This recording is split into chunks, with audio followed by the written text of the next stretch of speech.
Hello and welcome to Round the Table, your slow TV radio podcast from the meeting point. Broadcasting not only to Bilbao, but throughout the world. Hello again, and hello to you, Ursula. Hello. And hello to all our wonderful listeners out there in Bilbao and throughout the world. So, in this week's programme, our main topic of the week will be home and homeless. That is what we've been discussing in class this week. Hot topic. Yeah, then there's a lot of homeless people around. If you think you've noticed. Yeah. There's a lot of homelessness. Yeah, even in our neighbourhood we've had some homeless people evicted recently. Yeah, we have.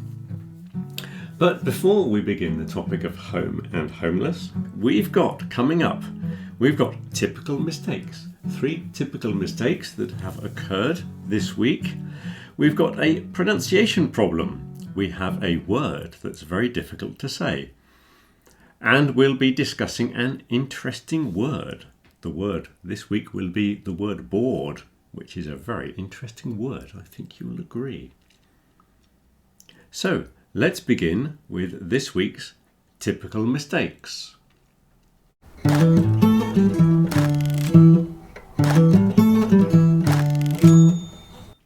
So, the first typical mistake, which is a very typical mistake every week, really. Somebody said this sentence: "It depends on where do you live."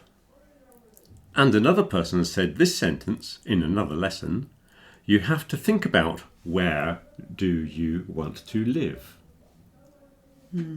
Are you going to spot the mistake in those sentences? I think when people see the where, they think it's a question. Yeah. That's why they use the auxiliary to the.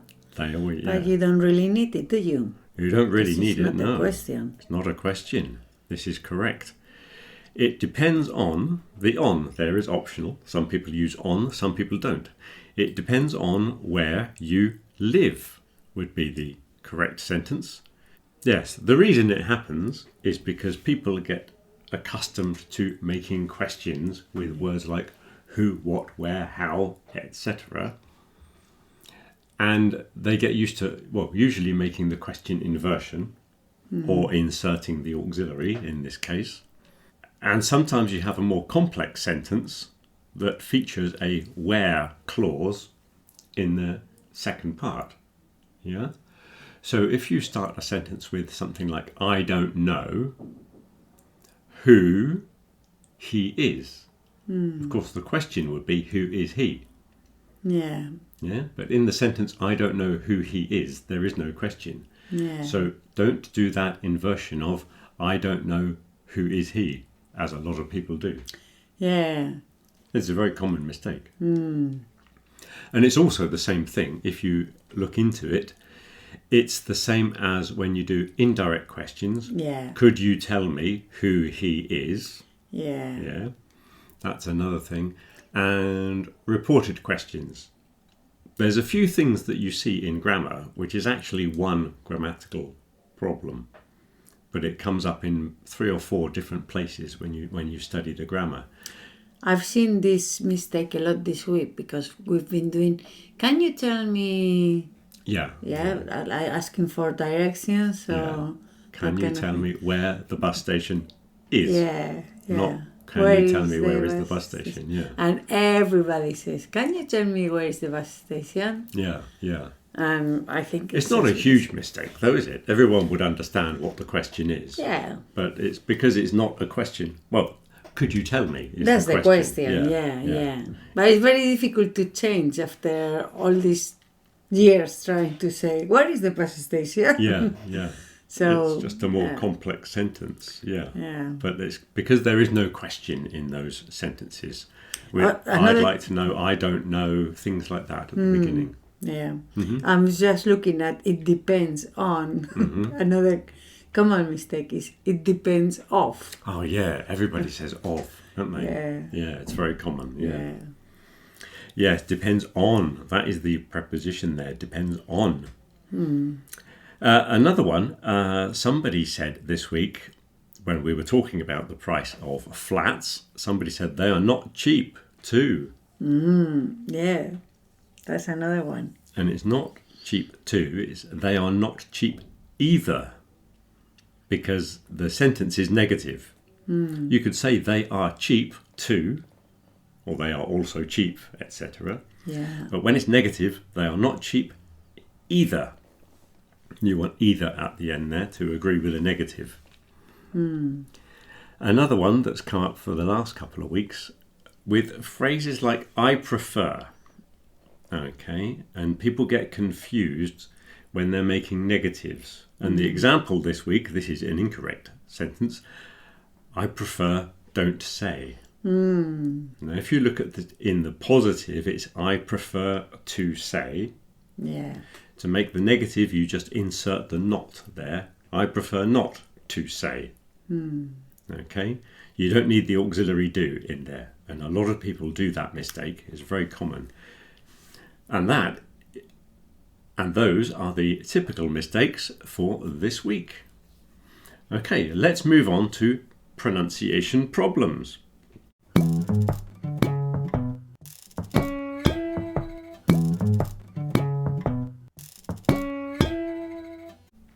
We've got one key word today that came up in the week, and somebody tried to say it, and it was a bit difficult, to say the least. The word is citizenship. Citizenship. Why is that so complicated, I hear you ask?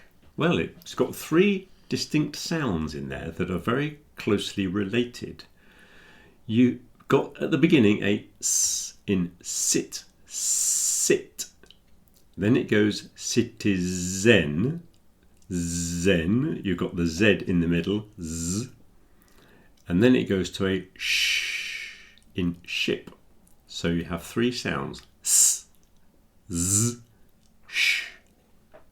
The middle one is a voiced z. We've been practicing that a lot this week. Well, some people have been practicing. Citizenship, with three distinct sounds in it. It all sounds like an S to us. That's Yeah, like they are. citizenship. Yeah. Well, if you say I can't say it incorrectly, citizenship, I don't think it matters too much because there's no other word it can be. Yeah. If you've got only one syllable, then if you make a mistake, you're probably saying another word. Like see instead of she. Yeah. Most people say see. Yeah. But she is the word. She says, that's another little phrase that actually is very difficult to say. Again, because you've got the three sounds very close together. Sh in she, then says begins with a s and finishes on a z. She says, and again, most people say something like she says, yeah, with all three the same. Yeah, it depends on the context and how close those words come with other words with mistakes in as well. You know, if you make a mistake with the Okay, let's have a look at interesting word.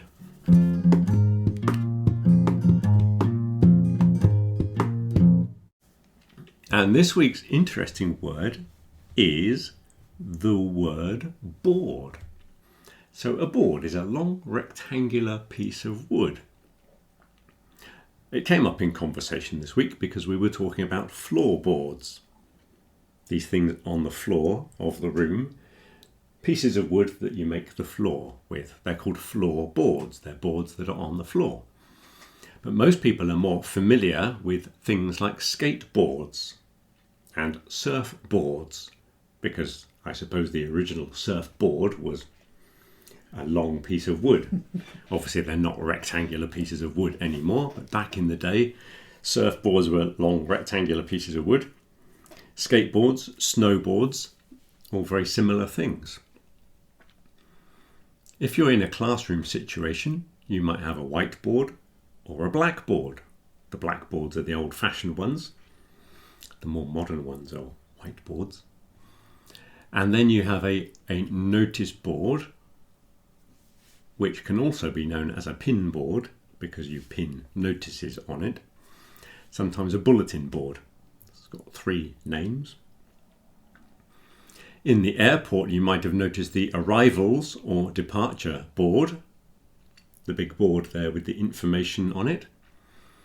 And you can also have a scoreboard. If you're at a sporting event, it will have a scoreboard, who's scored what goals, etc.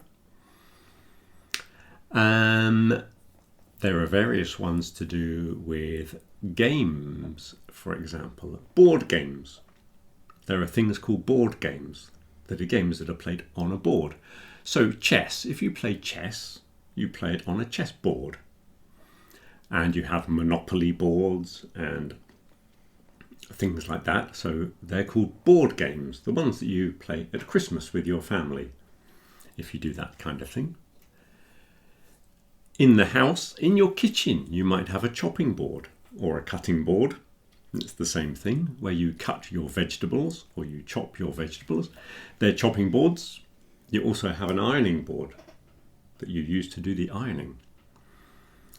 And of course a keyboard. A keyboard is on a computer, keyboard. Previously on a piano. Pianos also have keyboards. Mm-hmm. And then it moved over to computers after that. So there are lots of boards. Oh, there's a diving board as well. For when you the thing you use to jump into the swimming pool. Oh, yeah. That's a diving board. Right, so there are lots of boards around the house and in school and in airports. All over the place you find things called something board. And they tend to be rectangular, made of wood originally. Now there's another rectangular thing made of wood, and that is the table. And in the old days, tables were often referred to as the board. This is why you have a board room in big offices where they have the meetings and lots of people sit around a big table. That's called the boardroom. I see. Because it's a room with a big table in it. That board refers to the table. And then the board then became the people around the table. So now we use the board like meaning committee. Yeah. So you can have things in a city. You have the water board is like the part of the government that looks after the water supply. It's called the water board. Okay, so a board can also be like a committee of people. There's another one, board, which is often used to stay somewhere. So they used to have things called boarding houses, which were like cheap hotels. And that's why you have a boarding school, because you stay there and you eat there. It was really referring to the fact that you ate with the family or whatever. What about when you go on holidays? Yeah, you can go to a B&B, it's a bed and breakfast. Yeah. Yeah. But when you have one meal included, what is it called? Oh, full board. Yeah, it's called full board. Yeah. Or half board. Yeah, half board is like you get breakfast included. Well, I think it's one. One breakfast is breakfast included. Oh, yeah, okay. That's bed and breakfast. Yeah. A B&B. Yeah, but normally if you have one included, it's half board, and if you have all of them, it's full board. It's full board. Yeah, you get all your food provided. Yeah. Yeah. So that full board refers to the table again. Yeah. Okay. So that's why you have boarding schools anyway. So a boarding school is referring to the fact that you live in the school, and originally it referred to the fact that you eat your meals there. So that's why boarding schools exists, and also a boarding pass. Yeah. When you get on an aeroplane, and people think, now what does that have to do with it? Well, originally, the boarding pass is the fact that you use board as a verb to get on the aeroplane. Okay. And then before that, it was to get on board. But before aeroplanes, it was to do with ships. And ships are made of wood. So when you stepped onto the ship, you physically got onto the boards of the ship. Yeah? So to get on board originally came from the shipping. And that is why you have a boarding pass now. So there are some other expressions while we're discussing board. Let's look at some expressions. To be on board is a phrase that means to agree, to be in agreement or acceptance of an idea or a plan, to be on board. Let's get on board, they say. Across the board means applying universally or without any exceptions. Okay? Across the board.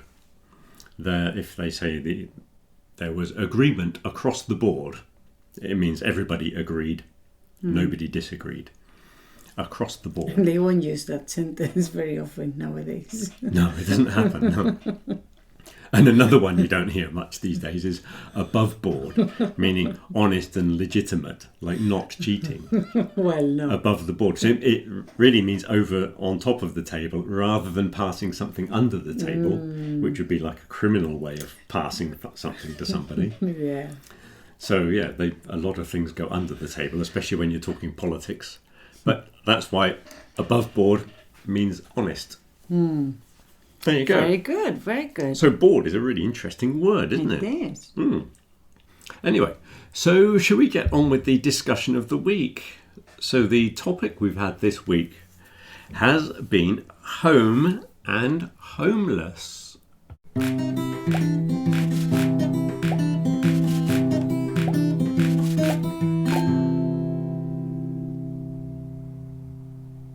So this week we spent a lot of time discussing our perfect home, if we were to design a home, sit down with an architect, a bit of fantasy, spending millions of euros, which we don't have.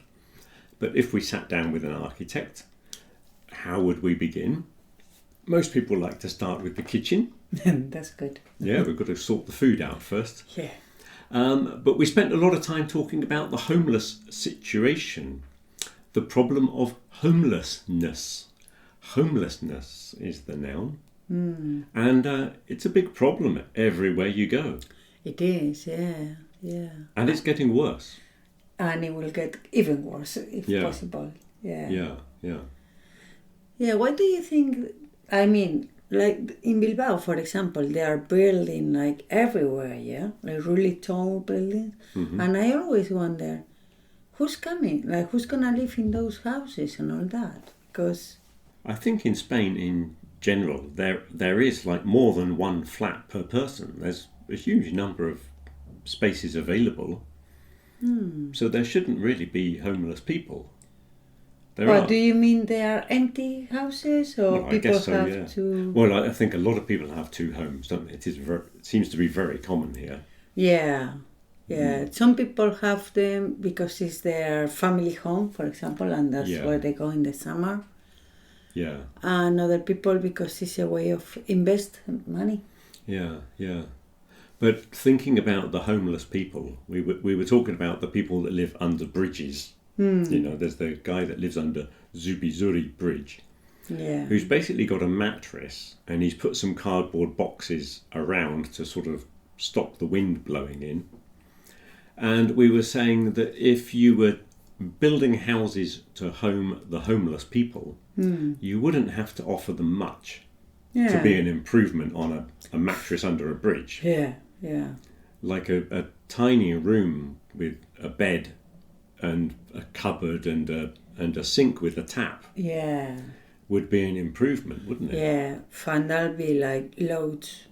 I mean, for them. Yeah. Yeah, you need a roof and you need water supply. Yeah. I think that's the basics. Yeah. Because you can sleep on the floor. I mean, mattress is good, but I think the main thing is a roof to be under in the winter. And water. But I mean, sometimes you get these. What do we call it? The government buildings. Social housing. That's it. That's the word we were looking for. Social housing, and they seem to be big, sort of luxurious places. It's amazing. I had a friend, and she was single, and she got one, like 4-bedroom one, and said, "I don't want that. I don't have a family." Oh. It's ridiculous, isn't it? Yeah. But if you're looking after the poorest people in society, which is what social housing should be, they shouldn't be massive, luxurious flats. They should just be building thousands of small. Not, I was going to say cheap, but they don't have to be cheap in the context of badly constructed cheap. They can be well made, but very small and compact. Yeah. Just for people to get a place to go, some sort of shelter. Yeah. And a home, because having a place to return to is important. And then if you get a job and you get more money, then you can move out and buy something good. Well, it'll be easier to get a job if you have a shelter, really. That's true, yes.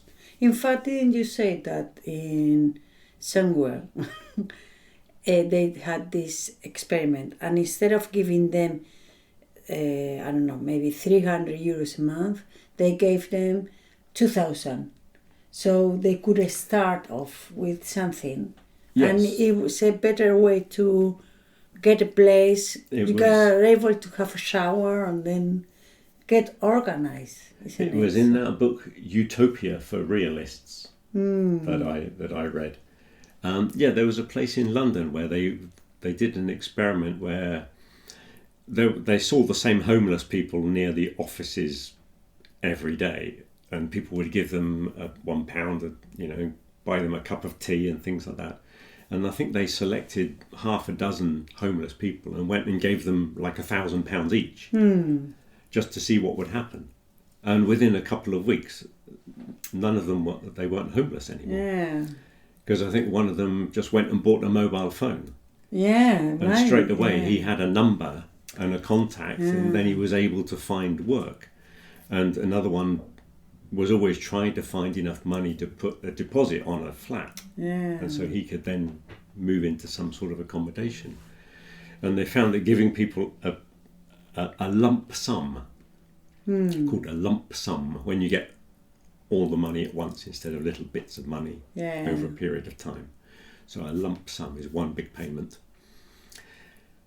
They found it was very beneficial to these people, because it was just like getting that. It's like they're in a hole and they can't quite get out of the hole, because all the little bits of money arriving are never enough to change their circumstances. It's enough to survive, but you can't make a difference. So having the big payment meant that they could actually make a difference in their lives. It's like these places in these third world countries where they did these micro loans, and people were able to get money from the bank. And they would do something like buy a bicycle or something.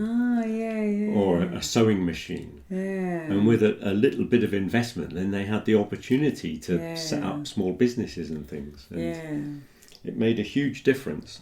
But they need a source of getting that money.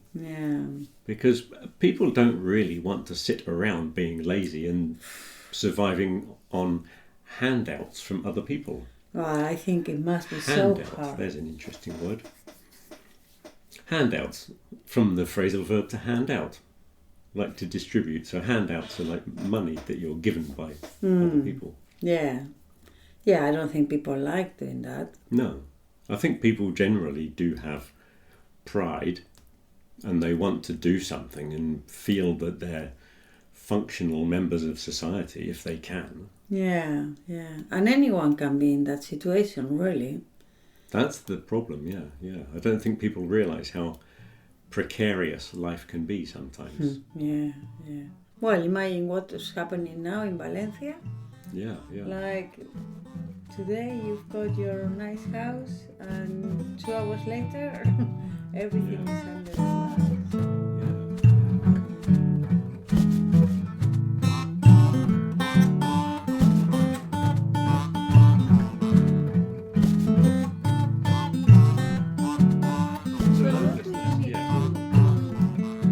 For a building to be a home, then what's the difference between a house and a home? Oh, that was one of the big things we were discussing. Yes, it's something to do with returning and security. It's hard to express exactly what the difference is, but the home is more to do with the people that live there and the atmosphere and the safety and the familiarity, like knowing where everything is. A house is just the building, isn't it? Yeah, and more like it's your personality there. Because when you buy a new house, which I've never done. I guess it's all very impersonal because they all look the same. So it takes a bit of time to make it yours, doesn't it? Yeah. So when does a house become a home? Yeah. That's another question. Yeah. Very philosophical question. At what point does it become home instead of just a house? Yeah. The other thing we discussed, which was related to that, was when you leave home when you're young. Yeah. But for many years, you refer to your family home as home, even though you live in a flat somewhere. You don't refer to that as home. You say, I'm going home for Christmas. Yeah. Well, I guess that's more common in other countries. Yeah, maybe. But I was thinking, at what point did I not feel that my family home where I was brought up? Yeah.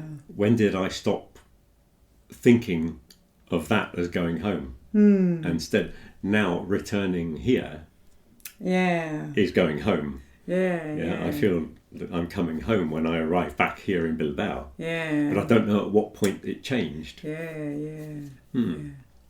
And I was talking to someone the other day about, do you realize that you get older when you are looking forward to arriving home? Yeah. Like when you are away on holidays, and when you are young, you want to spend the last minute. Yeah. And then now it's like, I'm looking forward to. I like being at home. It's the most expensive thing I've ever bought. It's a huge investment. I don't see why you pay all this money for a place to live and then want to be out in the street. Maybe when you are a child, you don't realize the effort our parents had to make. So, it's a huge expense having a place to live. Yeah, it is. Yeah. And it's a much bigger percentage. I can't remember. I should have done some homework. But like 50 years ago, the percentage of your income, which went on your house, was much smaller. Oh, here now is like 80%. It's a huge amount of your income is just on the roof over your head. Yeah, it's crazy. Yeah. The other thing that you were talking about earlier is having big, expensive houses, but they're just not comfortable. Yeah. Sometimes it's not homely. Sometimes you walk into a house and there's a nice atmosphere. Yeah. When I lived in my parents' house, when people came to stay, they always commented that they felt very comfortable when they got there. And they'd sit on the sofa and go, I feel really good here. Yeah, it was nice and warm, isn't it? Yeah, and I guess it's homely. That's why we have the adjective homely. And some people's houses are very cold. Not physically cold, but emotionally cold. Maybe it's because sometimes people look at magazines when they are decorating their houses. Yeah. And they look really good, but really good, yeah. But not very homely. You know what I mean? Yeah. Maybe it's that they're buying someone else's taste. Yeah. And they're not making it very personal. I think it needs your touch. Yeah.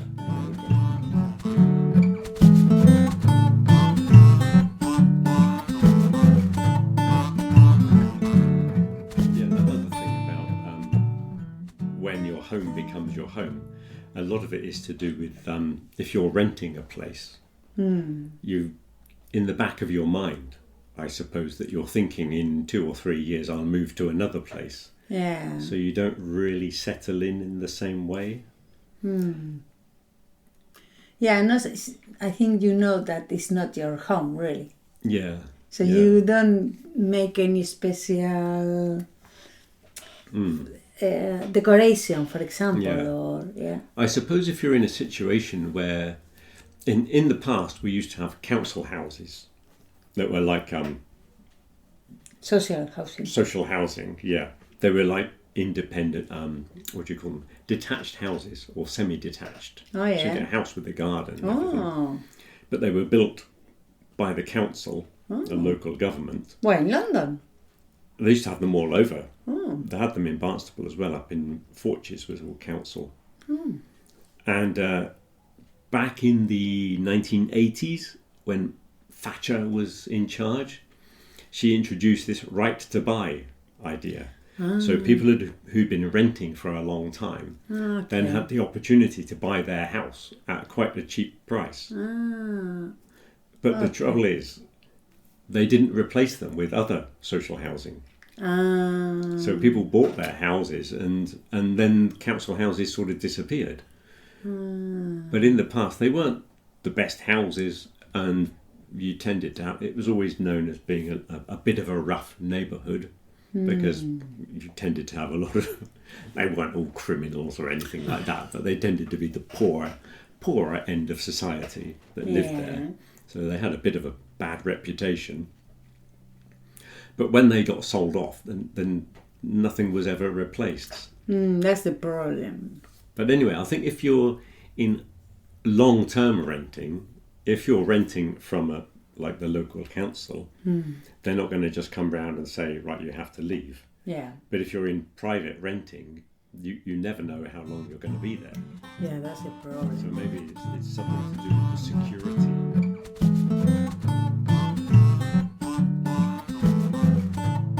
Anyway, I think that's probably all we need to say about homes and homelessness for this week. It's bank holiday today. Hope everyone's had a great long weekend. We'll be back next week. Yes, we'll be discussing reform. So we're changing society again next week. Oh. Yes, it's going to be very interesting discussions in the coming week, I'm sure. So that's all we have time for. Have a good week. Till next week. Bye. Bye.